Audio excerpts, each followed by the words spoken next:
کیا زانی کے ساتھ شادی کر لینے سے زنا کا گناہ دھل جاتا ہے؟ شادی شدہ مرد اور عورت سے اگر زنا ہو جائے تو اس کی کیا سزا ہے؟ زنا سے پیدا ہونے والے بچے پر جنت حرام ہے۔ کیا یہ حدیث صحیح ہے؟ اگر یہ صحیح ہے تو اس میں اس بچے کا کیا قصور ہے جسے اپنے ماں باپ کی غلطی اور گناہ کا سزاوار قرار دیا گیا ہے؟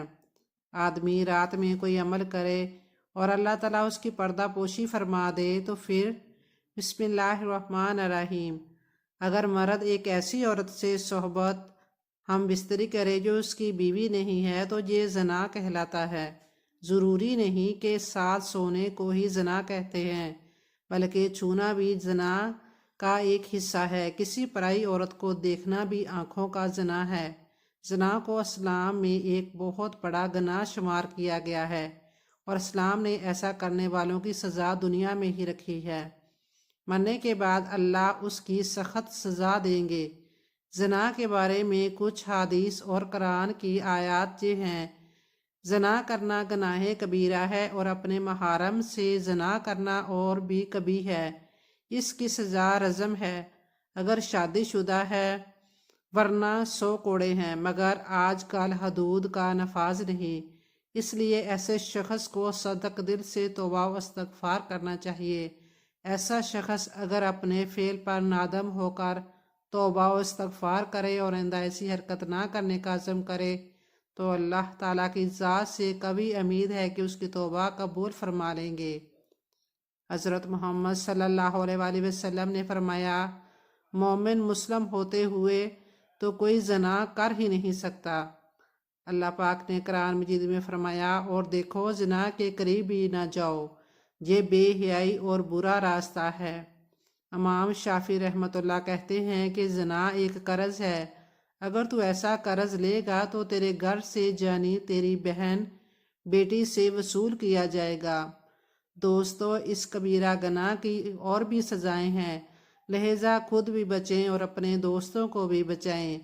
اگر کسی عورت سے زنا واقع ہو جائے اور پھر اس شخص کے ساتھ شادی کر لے جس نے اس کے ساتھ زنا کیا تھا تو کیا گناہ ویسے کا ویسا ہی رہے گا یا محض شادی کر لینے سے معاف ہو جائے گا؟ زنا کا شمار بڑے گناہوں میں ہوتا ہے، لیکن یہ گناہ توبہ کرنے سے معاف ہو جاتا ہے، اور اس توبہ میں یہ شرط نہیں ہے کہ زانی اس کے ساتھ شادی کر لے جس کے ساتھ زنا کیا ہو، بلکہ توبہ در حقیقت گناہ سے باز رہنے، برائی پر نادم ہونے اور اس کی طرف دوبارہ نہ لوٹنے کے لیے پختہ ارادہ کر لینے کا نام ہے۔ جو توبہ کرتا ہے اللہ تعالیٰ اس کی توبہ قبول فرماتا ہے، چاہے وہ اس کے بعد اس عورت کے ساتھ شادی کرے یا نہ کرے۔ توبہ کا تعلق شادی سے نہیں ہے، اگرچہ مروت اس بات کی متقاضی ہے کہ جس کے ساتھ غلط کاری کیا ہو اس پر پردہ کر دے۔ اگر دونوں توبہ کر لیں اور شادی کے لیے مناسب ہوں تو ان کا آپس میں شادی کرنا بھی بہتر ہے۔ زنا سے پیدا ہونے والے بچے پر جنت حرام ہے، کیا یہ حدیث صحیح ہے؟ اگر یہ صحیح ہے تو اس میں اس بچے کا کیا قصور ہے جسے اپنے ماں باپ کی غلطی اور گناہ کا سزاوار قرار دیا گیا ہے؟ اس کے بارے میں حضرت ابو ہریرہ رضی اللہ تعالیٰ عنہ سے مروی حدیث میں ہے کہ رسول اللہ صلی اللہ علیہ وآلہ وسلم نے فرمایا، ولد زنا تینوں میں سب سے زیادہ برا ہے۔ ارشاد باری تعالیٰ ہے، کوئی شخص دوسرے گناہ کا بوجھ نہیں اٹھائے گا۔ دنیا اور آخرت میں زنا کا گناہ اور اس کی سزا اس کے والدین کے لیے ہے۔ ہاں، اس بات کو ضرور ڈر ہے کہ اس بدکاری کا اس کے اخلاق و کردار پر بھی اثر پڑے گا، جس کی وجہ سے یہ خباثت اور گناہ میں مبتلا ہو جائے، لیکن یہ کوئی باقاعدہ طے شدہ اصول نہیں ہے، کیونکہ اس بات کا بھی امکان ہے کہ اللہ تعالیٰ اسے نیک بنا دے اور وہ عالم اور متقی و پرہیزگار بن کر تینوں میں سب سے اچھا ثابت ہو۔ حضرت جابر بن عبداللہ رضی اللہ تعالیٰ عنہ سے روایت ہے کہ قبیلہ اسلم کا ایک آدمی رسول اللہ صلی اللہ علیہ وسلم کے پاس آیا اور اس نے آپ صلی اللہ علیہ وآلہ وسلم کے سامنے جرم زنا کا اعتراف کیا۔ آپ صلی اللہ علیہ وسلم نے اس کی طرف سے منہ پھیر لیا۔ اس نے پھر اقرار کیا، اور جب 4 دفعہ قسم کھا چکا تو رسول اللہ صلی اللہ علیہ وآلہ وسلم نے اس سے پوچھا، کیا تو پاگل ہے؟ اس نے جواب دیا، نہیں۔ آپ صلی اللہ علیہ وسلم نے پوچھا، کیا تو شادی شدہ ہے؟ وہ بولا، جی ہاں۔ پھر نبی اکرم صلی اللہ علیہ وسلم نے اسے رجم کرنے کا حکم دیا۔ لوگ اسے عیدگاہ کی طرف لے گئے اور رجم کرنے لگے۔ جب اسے پر پتھر پڑے تو وہ بھاگ کھڑا ہوا۔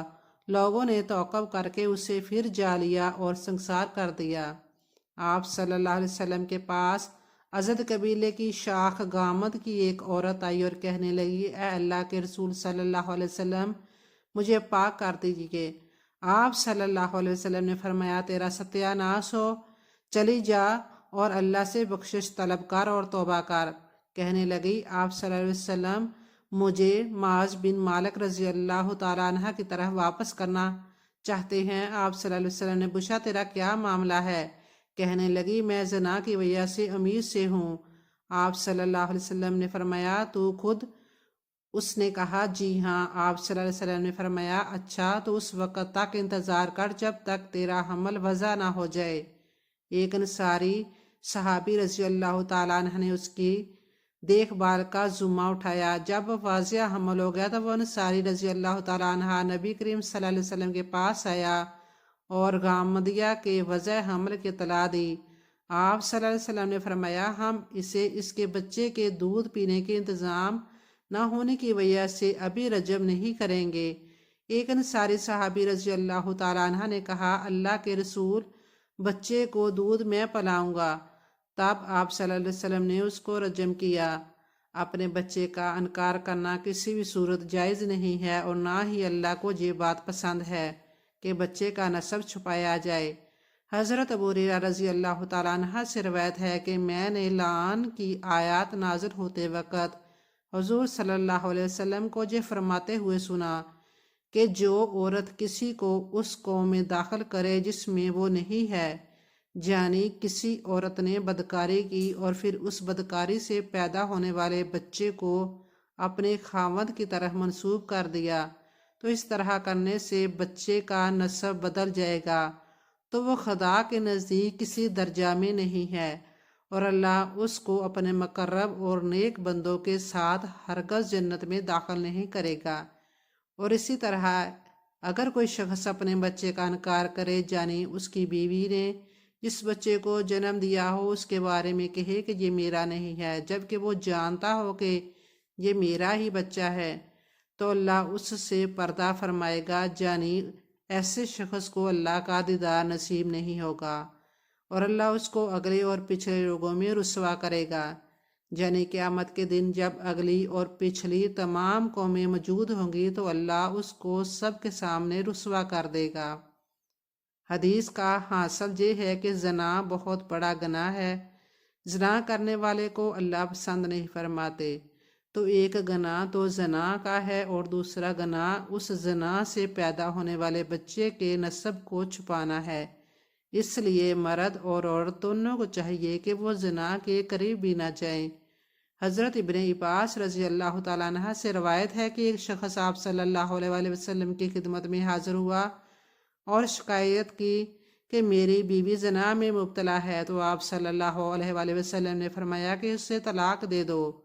تو وہ شخص کہنے لگا، اے اللہ کے نبی صلی اللہ علیہ وآلہ وسلم، میں اسے طلاق نہیں دے سکتا۔ تو پھر آپ صلی اللہ علیہ وآلہ وسلم نے فرمایا کہ پھر اس کی نگرانی کرو تاکہ وہ بدکاری میں مبتلا نہ ہو۔ تو معلوم ہوا کہ اگر کوئی عورت زنا میں مبتلا ہو تو اول اسے طلاق دے دینی چاہیے، کیونکہ اللہ کے نبی نے طلاق کا حکم پہلے دیا، اور اگر طلاق نہ دے سکتا ہو تو کسی مجبوری کی وجہ سے تو پھر اس کی نگرانی کرے اور اسے بدکاری سے بچائے۔ اگر نگرانی بھی نہ کرے اور بدکاری سے بھی نہ روک سکے اور طلاق بھی نہ دے تو پھر یہ شخص گناہگار ہوگا۔ اب آتے ہیں بخاری مسلم کی روایت کی طرف، جو عبد بن زامہ کے بارے میں ہے۔ روایت کا مفہوم کچھ اس طرح ہے کہ آپ صلی اللہ علیہ وآلہ وسلم نے فرمایا کہ وہ لڑکا تمہارا بھائی ہے، کیونکہ وہ لڑکا ان کے باپ کے بستر پر پیدا ہوا تھا۔ اس حدیث کو سمجھنے کے لیے واقعہ کی تفصیل جاننا ضروری ہے۔ عتبہ حضرت سعد بن ابی وقاص کا حقیقی بھائی تھا۔ حضرت سعد بن ابی وقاص کو تو اللہ نے دین کی دولت عطا فرما دی تھی، لیکن عتبہ کفر کے اندھیروں سے نہ نکل سکا۔ عتبہ کفر کی حالت میں ہی مرا تھا، اور یہ عتبہ وہ ہی بدبخت تھا جس نے غزوہ احد کے موقع پر آپ صلی اللہ علیہ وآلہ وسلم کے دندان مبارک شہید کیے تھے۔ زما حضرت سودا کے والد تھے، اور حضرت سودا آپ صلی اللہ علیہ وآلہ وسلم کی جوزہ تھیں، اور عبد اور زما کے بیٹے یعنی حضرت سودا کے حقیقی بھائی تھے۔ اب حدیث کی طرف آتے ہیں۔ عتبہ نے زما کی لونڈی سے زنا کیا۔ اس زنا کے نتیجے میں ایک لڑکا پیدا ہوا۔ زمانہ جاہلیت میں یہ دستور تھا کہ زنا کے نتیجے میں جو بچہ پیدا ہوتا اسے زنا کے دعویٰ کرنے والے کی طرف ہی منسوب کر دیا جاتا تھا۔ اس لیے اس دستور کے مطابق اس لونڈی سے پیدا ہونے والے بچے کے بارے میں عتبہ نے یہ دعویٰ کیا کہ یہ میرا بیٹا ہے، اور اپنے بھائی حضرت سعد بن ابی وقاص کو وصیت کی کہ تم اس لڑکے کو اپنی تحویل میں لے لینا اور اس کی پرورش کرنا۔ چنانچہ حضرت سعد بن ابی وقاص نے اپنے بھائی کی وصیت کے مطابق اس لڑکے کو اپنی تحویل میں لے لیا، اور یہ دعویٰ کیا کہ یہ میرا بھتیجا اور میرے بھائی عتبہ کا بیٹا ہے۔ دوسری طرف زما کے بیٹے عبد نے یہ دعویٰ کیا کہ یہ میرا بھائی ہے، کیونکہ میرے باپ نے اسے اپنی لونڈی سے جنوایا تھا۔ اس طرح دونوں میں ایک تنازع کھڑا ہو گیا، اور یہ معاملہ آپ صلی اللہ علیہ وآلہ وسلم کی خدمت میں پیش ہو گیا۔ آپ صلی اللہ علیہ وآلہ وسلم نے عبد بن زما سے فرمایا کہ یہ تمہارا بھائی ہے، کیونکہ بچہ صاحب فراش ہی کی طرح منسوب ہوتا ہے، اور زانی اس سے محروم رہتا ہے۔ حضرت سودا رضی اللہ تعالیٰ عنہ کو اللہ کے نبی صلی اللہ علیہ وسلم نے اس لونڈی سے پیدا ہونے والے بچے سے پردہ کرنے کا حکم دیا۔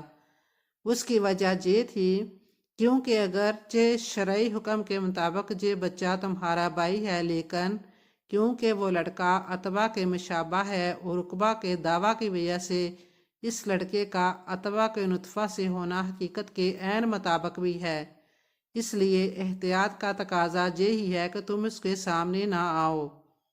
امام بخاری اور امام مسلم نے حضرت ابو ہریرہ رضی اللہ تعالیٰ عنہ سے روایت کی ہے، انہوں نے فرمایا کہ میں نے حضرت محمد مصطفیٰ صلی اللہ علیہ وآلہ وسلم کو یہ فرماتے ہوئے سنا، علانیہ گناہ گاروں کے علاوہ میرے ہر امتی کی معافی ہے، اور علانیہ گناہ گاری میں سے یہ بھی ہے کہ آدمی رات میں کوئی عمل کرے اور اللہ تعالیٰ اس کی پردہ پوشی فرما دے، پھر صبح ہوتے ہی وہ یہ کہے کہ اے فلاں میں نے رات میں یہ کیا، حالانکہ اس کا پروردگار رات بھر اس کی پردہ پوشی فرماتا رہا، اور اس نے صبح ہوتے ہی اللہ کی پردہ پوشی کو چاک کر دیا۔ اس لیے اگر کسی شخص سے کوئی گناہ ہو جائے اور اللہ تعالیٰ نے اس کی پردہ پوشی فرما دی تو اس شخص کو چاہیے کہ اپنے آپ کو رسوا نہ کرے، کیونکہ برائی کی پردہ پوشی کرنا اللہ تعالیٰ کی ایک صفت ہے۔ اس لیے برائی کا پردہ فاش کرنا اللہ تعالیٰ کی اس نعمت کی ناشکری ہے اور اس کی پردہ پوشی کی توہین ہے۔ اس لیے اس گناہ گار پر اللہ تعالیٰ کی بارگاہ میں توبہ کرنا اور اس گناہ سے باز رہنا اور اس پر نادم ہونا لازم ہے، اور دوبارہ نہ لوٹنے کا پکا ارادہ کرنا بھی ضروری ہے۔